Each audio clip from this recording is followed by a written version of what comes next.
Hi all, welcome back to my channel వంట విహారం with దేవి. ఈరోజు వీడియోలో మనం చికెన్ ఫ్రై ఎలా చేసుకోవాలో చూద్దాం.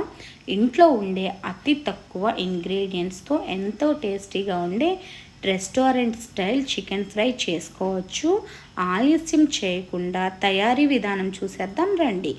దానికోసం ముందుగా ఒక బౌల్లో 1 టేబుల్ స్పూన్ పసుపు, అలానే 2 నుంచి 3 టేబుల్ స్పూన్ల గరం మసాలా, అలానే రుచికి సరిపడనంత కారం.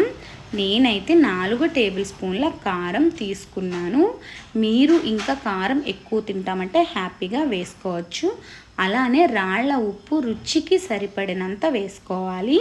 అల్లం వెల్లుల్లి పేస్ట్ 2 టేబుల్ స్పూన్లు వేసుకోవాలి. వీటన్నిటిని బాగా కడిగి పెట్టుకున్న చికెన్లో వేసుకుని చేతితోని అన్నీ చికెన్కి బాగా పట్టే విధంగా బాగా కలుపుకుంటే రాళ్ళ ఉప్పు కూడా కరిగిపోతుంది. ఇలా కలుపుకున్న తర్వాత 15 నుంచి 30 నిమిషాలు ఫ్రిడ్జ్లో పెట్టి తీస్తే బాగా మ్యాగ్నెట్ అవుతుంది. దాని తర్వాత స్టవ్ ఆన్ చేసుకొని స్టవ్ మీద ప్యాన్ పెట్టుకొని ప్యాన్లో డీప్ ఫ్రైకి సరిపడా ఆయిల్ వేసుకొని ఆయిల్ బాగా హీట్ అయిన తర్వాత ఫ్రిడ్జ్లో నుంచి తీసిన చికెన్ని పకోడీ వేసుకున్నట్టు నూనెకి సరిపోయే విధంగా వేసుకోవాలి. వేసుకున్న తర్వాత ఖచ్చితంగా మీడియం ఫ్లేమ్కి స్టవ్ని అడ్జస్ట్ చేసుకోవాలి. కలుపుకుంటూ వీడియోలో చూపిస్తున్న విధంగా ప్రిపేర్ చేసుకుంటే టేస్ట్ అయితే చాలా బాగుంటుంది. అండ్ అలానే ముక్కలన్నీ బాగా కుక్ అవుతాయి.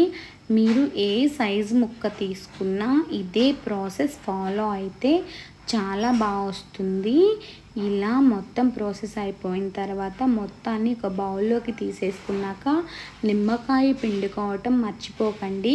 ఇందులో అరచక్క నిమ్మకాయ పిండుకొని అంతా బాగా మిక్స్ చేసుకొని తింటే ఉంటుంది చూడండి.